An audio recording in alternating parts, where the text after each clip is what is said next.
This mysterious 1901 picture holds a deep secret that experts have tried to figure out for decades. Dr. Elena Vasquez had spent 20 years restoring old photographs, but she had never seen anything quite like this one. It was a muggy August morning in 2024, and she sat in her studio in Cambridge, Massachusetts, looking closely at a photo brought to her by the Boston Historical Society. The image, dated 1901, showed the wealthy Thornton family of Beacon Hill posing in their elaborate yard. The photograph was a masterful example of early 20th century portraiture. The Thornton family stood arranged on their neat lawn, the father, Richard Thornton, in the center, his wife, Catherine, beside him, their 3 daughters in white lace dresses, and a young boy, perhaps 5 years old, standing between the parents. Behind them rose their impressive brownstone house, and neatly trimmed bushes framed the whole scene. Elena had been hired to digitally restore the photograph, which had suffered from water damage and fading over the years. She scanned the image at an extremely high level of detail, then began the careful work of removing stains, adjusting the darkness and lightness, and sharpening details that time had blurred. It was during this process, while working on the elements in the background, that she noticed something strange. In the deep shadows beneath a large oak tree at the edge of the frame, there seemed to be a shape, a person that the original viewers of the photograph would likely have missed or simply thought was a shadow or a yard decoration. Elena increased the zoom and used advanced digital techniques to enhance the image, carefully brightening the dark area while keeping the detail. Her breath caught as the figure became clear. It was a woman, a black woman, dressed in the simple clothes of a household servant. She stood partly hidden behind the tree trunk, but her stance and placement were deliberate, not accidental. Most notably, she was holding a baby wrapped in white cloth. The woman's face, now visible thanks to the digital work, showed a look Elena found hard to understand, sadness mixed with something else, maybe pride or defiance. Elena leaned back from her computer screen, her thoughts racing. The presence of a black domestic worker in a wealthy white family's photo wouldn't normally be surprising. Many such photos from that time included servants, usually placed at the edges or in the background to show the family's wealth. But there was something about this woman's positioning that seemed intentional yet secret, and something about the way she held that infant that suggested this was more than just a simple inclusion of household staff. Elena zoomed in on the baby in the woman's arms. The infant's features were hard to make out, but the child appeared quite light-skinned. She then looked at the young boy standing with the Thornton family. He looked to be about 5 years old, with light brown hair and features that resembled the family patriarch. A theory began forming in Elena's mind, one that made her heart beat faster. She pulled up the initial work order from the Historical Society. The photograph had been given by the Thornton family's descendants as part of a larger collection documenting important Boston families. The papers that came with it identified the people in the main group: Richard Thornton, his wife Catherine, their daughters Margaret, Elizabeth, and Anne, and their nephew James, whose parents had supposedly died in an illness outbreak, leaving him orphaned. But there was no mention of the woman in the shadows, no mention of the infant she held. Elena spent the rest of the day looking into the Thornton family history. Richard Thornton had been a successful fabric businessman, one of Boston's richest men in the early 1900s. His family had been well known in Boston society, attending the right churches, hosting lavish gatherings, and serving on charity boards. Catherine came from old Boston money, her family line traceable to colonial times. The family had employed many household servants, as was typical for homes of their high status. Elena found public records listing several black servants working in the Thornton house in 1900 and 1910, but figuring out which woman appeared in the photograph would require more digging. As evening came, Elena printed a high-quality copy of the enhanced photograph and pinned it to her wall.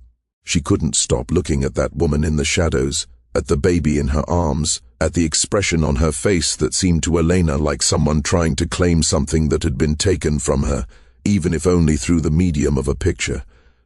Something important had happened in this family, something that had been purposely hidden in plain sight for over a century, and Elena was determined to uncover the truth. Elena reached out to the Boston Historical Society the next morning, speaking with the curator who had sent her the photograph. "Doctor, Patricia Chen listened carefully as Elena described what she had discovered in the improved image. "I've looked at hundreds of photographs from this period," Elena explained, "and the positioning of this woman feels deliberate. She's not casually in the background. She's been carefully placed where she would be visible, but easily missed, especially in a printed copy of lesser quality than the original." Patricia was interested. The Thornton family donated this collection only 6 months ago. The current family members claimed they were simply emptying an old estate and thought the Historical Society might want the items. They didn't show any specific interest in the contents. "Do you think there's a story here worth looking into?" "I'm certain of it," Elena replied, "but I'll need access to more records, employment papers, birth certificates, anything that might identify the woman in the photograph and the infant she's holding." Patricia agreed to help. Together, they began searching through the Thornton family documents that had been donated along with the photographs. There were business records, social letters, property documents, and household account books covering the years 1890 to 1920. In a household account book from 1901, they found regular payments to several domestic servants, including a note Clara Washington, cook and housemaid, $8 per month plus room. The entry began in 1899 and continued through 1902, when it suddenly stopped with a single word written in the margin, "Dismissed." Elena felt a surge of recognition, Clara Washington. She photographed the page, noting the dates carefully. If Clara had been dismissed in 1902, and if she was the woman in the 1901 photograph, then something major must have happened in that household. They kept searching and found something even more telling in a collection of private letters. A letter from Catherine Thornton N. to her sister in Philadelphia, dated March 1901, contained a passage that made Elena's hands shake. "We have taken in Richard's nephew James, as you know, following the tragic loss of his parents. The boy is adjusting well to our household, though the circumstances of his arrival have been complicated by unfortunate rumors. I assure you, these rumors are entirely false. James is our blood relation, and we are giving him the upbringing his position deserves. We have had to make certain household changes to ensure proper behavior is maintained."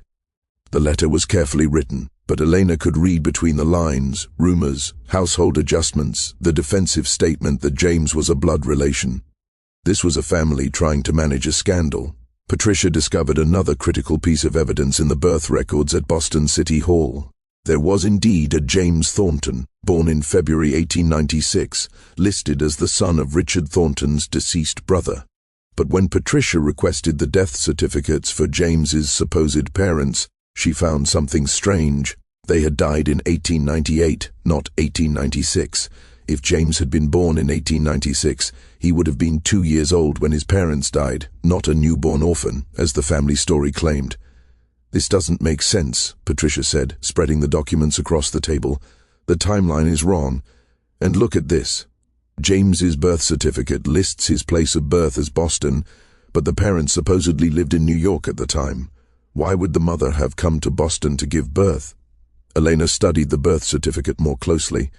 Something about it looked unusual. The handwriting seemed slightly different from other certificates from the same period, and there was a note in the margin that had been partly covered, amended record. "Oh, this birth certificate was altered," Elena said quietly. "Someone changed the orig. Enal information." They sat in silence, the implications sinking in. A child born in 1896, raised as the nephew of the Thornton family, a birth certificate that had been changed, household servants dismissed, and a photograph showing a black woman holding an infant while positioned in the shadows of the family garden. The pieces were starting to form a picture, though not yet a complete one. Elena needed to find out more about Clara Washington, the woman who had worked in the Thornton household and then been abruptly dismissed. She needed to trace what had happened to James Thornton after 1901, and she needed to understand why this family had gone to such great lengths to hide the truth. Elena spent the next week tracking down every record she could find related to Clara Washington. The search proved difficult. Washington was a common last name among black Bostonians, and Clara had left few traces in official records. But Elena was persistent, and gradually a picture began to appear. Clara Washington had been born in Virginia in 1875. the daughter of formerly enslaved people who had moved north after the Civil War. She arrived in Boston in 1897, seeking work as a domestic servant.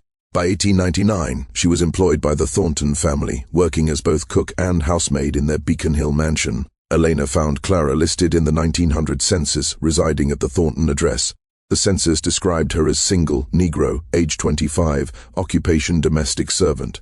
But there was a handwritten note in the margin of the census form that Elena almost missed: infant daughter, not enumerated. This note was unusual and suggested the person taking the census had been unsure how to categorize a child in the household. The breakthrough came when Elena discovered birth records at the Boston Lying-In Hospital, an institution that had provided maternity care to both wealthy and poor women in the early 1900s. Among the records from February 1896 was an entry for Clara Washington, Negro, age 21, delivered of a male infant. The father's name was listed as unknown, but there was more. Attached to the hospital record was a note from the attending physician, patient employed by R. Thornton family. Infant to remain with mother and Thornton household per family arrangement fee paid by R. Thornton. Elena's theory was firming up. Clara had given birth to a son in February 1896 while working for the Thornton family. Richard Thornton had paid the hospital fees, and somehow this infant had been transformed into James Thornton, the orphaned nephew. She needed to find out what had happened to Clara after her dismissal in 1902. Using city directories and church records, Elena traced Clara's movements after she left the Thornton household. She found Clara listed as residing in a boarding house in Boston's South End in 1903, working as a laundress. But the trail went cold after that year. No census entries, no employment records, no death certificate. Then Patricia made a discovery that changed everything. In the archives of the African Methodist Episcopal Church in Boston, she found a baptismal record from 1896 for James Washington, son of Clara Washington. The baptism had taken place just weeks after the hospital birth record, and it clearly identified the child's last name as Washington, not Thornton. The church records also contained something else, a letter from Clara to the church pastor, dated 1902. Patricia photographed the letter and sent it to Elena right away. Elena read Clara's words with growing emotion. "Reverend Williams, I write to you in desperation, not knowing where else to turn. You baptized my son James 6 years ago, and I have raised him with love despite the difficult circumstances of his birth. His father, a man of prominent standing, who I will not name, provided support for us while demanding absolute secrecy about his paternity. Now that man's wife has decided that my presence in their household is no longer acceptable, she has insisted I be dismissed, and worse, she has told me that James will remain with them, to be raised as their own kin. She says I am unfit to mother him, that he deserves better than a life with a colored laundress. She has offered me money to go quietly, to never speak of James's true parentage, to never try to see him again. Reverend, he is my son. I carried him, birthed him, nursed him, raised him for 6 years, but I have no legal standing. I am a Negro woman with no family, no resources, no power. The Thorntons have everything: wealth, position, legal help. If I fight them, they will destroy me and possibly harm James in the process. If I accept their terms, I lose my child, but perhaps secure him a life of opportunity I could never provide.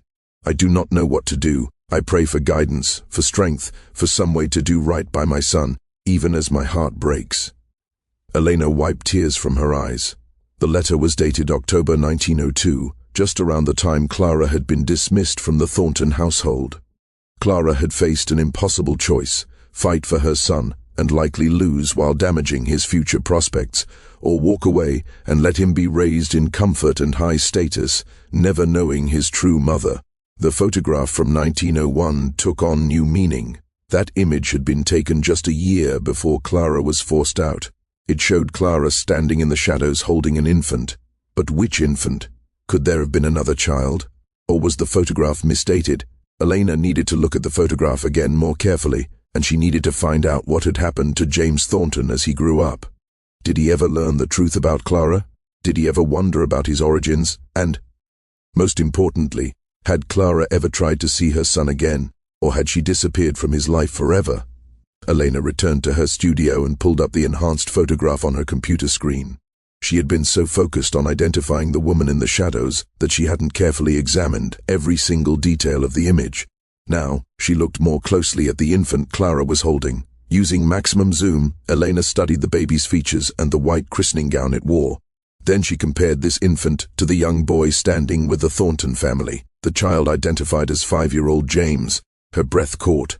The infant in Clara's arms could not be 5 years old. The baby was clearly only a few months old at most.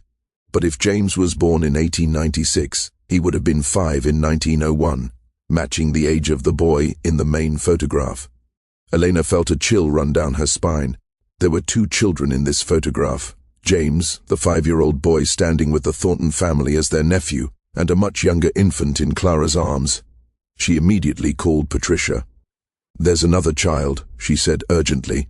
"Clara is holding an infant who is not James. I need to find birth records from 1900 or 1901 for any child connected to the Thornton household." Patricia understood immediately. They met again at the Historical Society and began a systematic search through birth records from 1900 and 1901. This time, they knew what signs to look for: any birth involving the Thornton family, any note about domestic servants, any changed or unusual records. It took 2 days, but they found it. In March 1901, just months before the photograph was taken, the Boston Lying-in Hospital recorded the birth of a female infant to Clara Washington, Negro domestic servant. Once again, Richard Thornton had paid the hospital fees. The father was listed as unknown, but the note was identical to the one from James's birth 5 years earlier. Clara had given birth to a second child in 1901, another child fathered by Richard Thornton. The infant in the photograph was Clara's daughter. "Where is this child?" Elena wondered aloud. "What happened to her?" Patricia began searching adoption records, death certificates, anything that might trace the fate of Clara's daughter. The search proved difficult.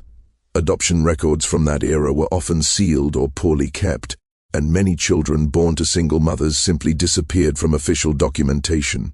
Then Patricia found something in the records of the Boston Home for Colored Children, an orphanage that had operated in the early 1900s. In their intake records from September 1901, there was an entry for female infant approximately 6 months old surrendered by mother Clara Washington, child in good health, adoption pending. The timeline fit perfectly. The photograph had been taken in the summer of 1901, showing Clara holding her infant daughter. By September, just months later, Clara had been forced to surrender the child to an orphanage. But there was more. Attached to the intake record was a note: adoption finalized October 1901. Child placed with family in New York. Records sealed per family request. Substantial donation received from anonymous benefactor to support orphanage operations. Elena understood. The Thorntons had arranged for Clara's daughter to be adopted away, paying for the adoption to be rushed and the records sealed. They had removed the second child from Clara's life just as they had taken James. But they had let Clara have one thing, that photograph. They had allowed her to stand in the shadows of their garden, holding her infant daughter one last time, creating a permanent record of her motherhood.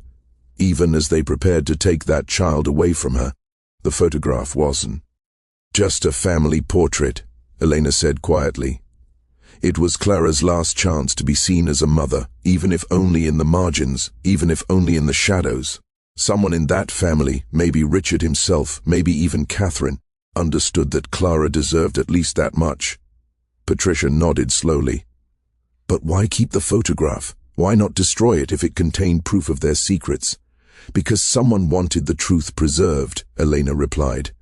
Even if it was hidden, even if it took more than a century to be discovered, someone wanted Clara's motherhood documented. Elena changed her focus to James Thornton, the son Clara had lost when he was 6 years old. What had become of him?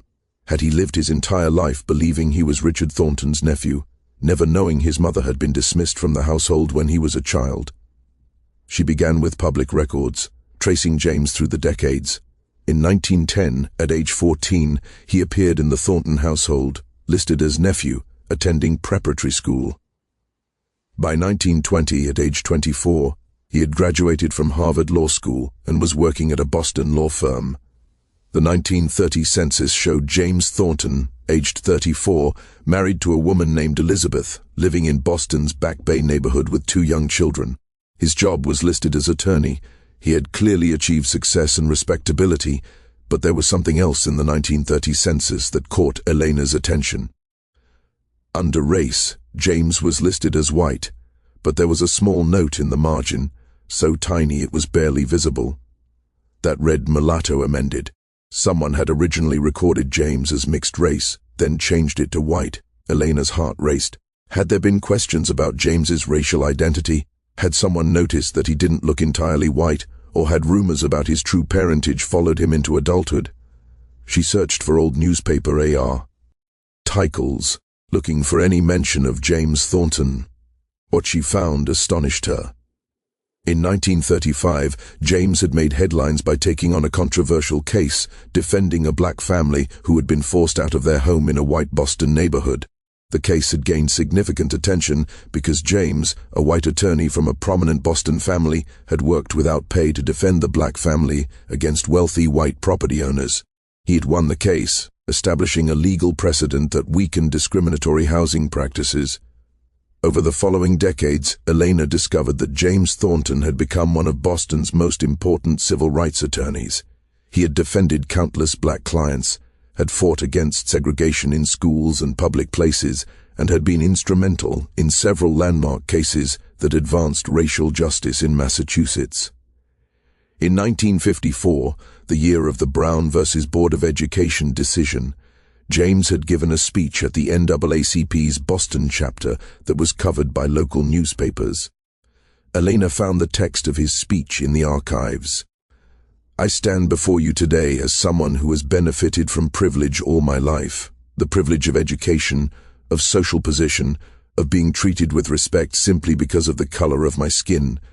But I also stand before you as someone who knows that justice delayed is justice denied, that separate is inherently unequal, and that we cannot rest until every person in this nation enjoys the full rights and dignity that our Constitution promises." The speech was powerful, but what struck Elena was a brief section near the end. There are people in our lives, people who love us, who sacrifice for us, whose contributions go unrecognized and unacknowledged. We owe them a debt we can never fully repay.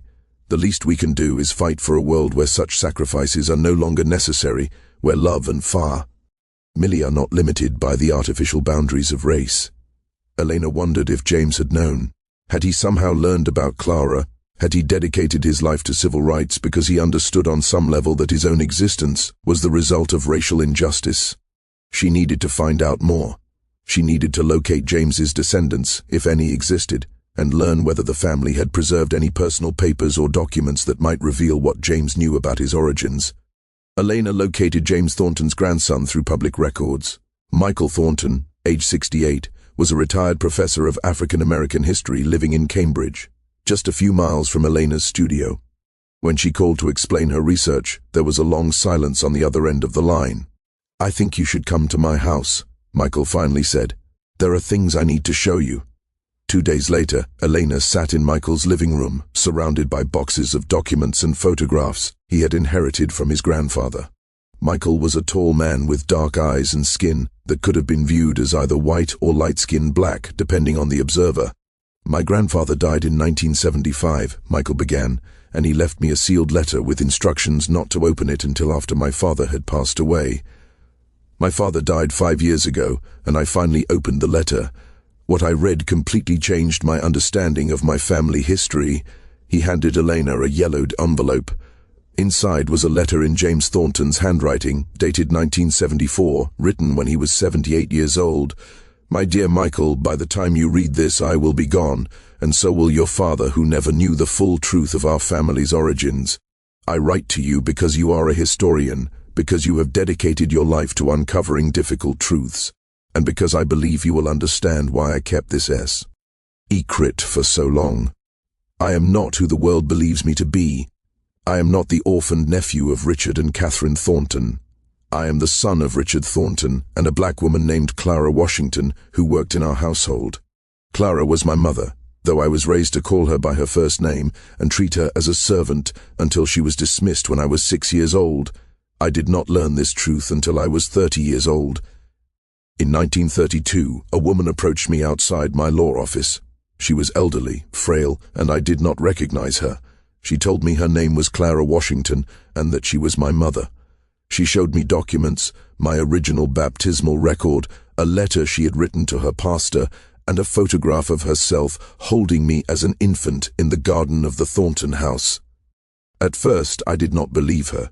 The claim seemed impossible, but she provided details about my childhood that only someone deeply connected to me could have known. The names of my favorite toys, a song she used to sing to me, a birthmark on my shoulder that no one else would have seen. I spent weeks investigating her claims, examining birth records, speaking with old servants who had worked in the Thornton household. Everything she told me proved to be true. I was the son of a black woman, raised as white, given every privilege while my mother was forced to disappear from my life. My first reaction was anger at Richard Thornton, at Catherine, at everyone who had taken part in this deception. But Clara asked me not to be angry. She said she had made peace with what happened, that she had watched from a distance as I grew up, attended university, became a lawyer. She said she was proud of me, and that she had never regretted carrying me, birthing me, loving me for the 6 years we had together. She also told me about my sister, a daughter she had birthed 5 years after me, also fathered by Richard Thornton. That child had been taken from her and adopted away. Clara had tried to find her for years but never succeeded. She showed me a photograph, the same one I now keep in my desk, showing her holding an infant in the Thornton garden. My sister, she said, was the baby in her arms. I spent the last years of Clara's life visiting her regularly, learning about her experiences, understanding the impossible choices she had faced. She died in 1935, and I was able to be with her at the end, holding her hand, calling her mother for the first time since I was 6 years old. After her death, I dedicated myself to fighting the kinds of injustices she had endured. I became a civil rights attorney because I understood personally how the color line destroyed families, how racial prejudice forced people into impossible situations, how systemic racism denied people their basic human dignity. Michael, you have chosen to study African American history. Now you know that you're part of that history. Clara Washington was your great-grandmother. You carry her blood, her strength, her resilience. I have lived my life as a white man because that is how I was raised. But I want you to know the truth. I want you to honor Clara's memory, and I want you to find my sister, if any trace of her remains. Your grandfather, James. Elena sat in stunned silence. Michael had tears running down his face. I've been searching for my great-aunt for 5 years, he said. I've traced adoption records, searched for children adopted from the Boston Home for Colored Children in 1901. Tried to find any connection, but the records are sealed or lost. I've hit dead ends everywhere. Elena thought about the photograph, about Clara standing in the shadows holding her infant daughter. That photograph is the key, she said. It's the only visual proof of your great-aunt's existence. If we can get it properly publicized, if we can reach out to genealogists and historians, someone might recognize a family story or have records that connect. Michael nodded slowly. My grandfather spent 40 years fighting for civil rights, never publicly revealing his own connection to the black community. He lived with that secret, honored Clara privately, while presenting as white publicly. And now you've discovered the photograph that proves everything he wrote in this letter. There's something else, Elena said carefully. Your grandfather became one of Boston's most important civil rights attorneys. His work changed lives, changed laws, changed this city. That legacy came directly from Clara, from understanding what she endured, from knowing that his very existence was the result of exploitation and injustice that he spent his life fighting against. Clara's legacy, Michael said softly, not the Thorntons. Everything James accomplished came from her strength, her sacrifice, her love. Elena and Michael spent the next 3 months preparing to reveal the truth about the 1901 photograph. They gathered all the proof, birth records, hospital documents, Clara's letters, James's confession, the photograph itself, and confirmed every detail.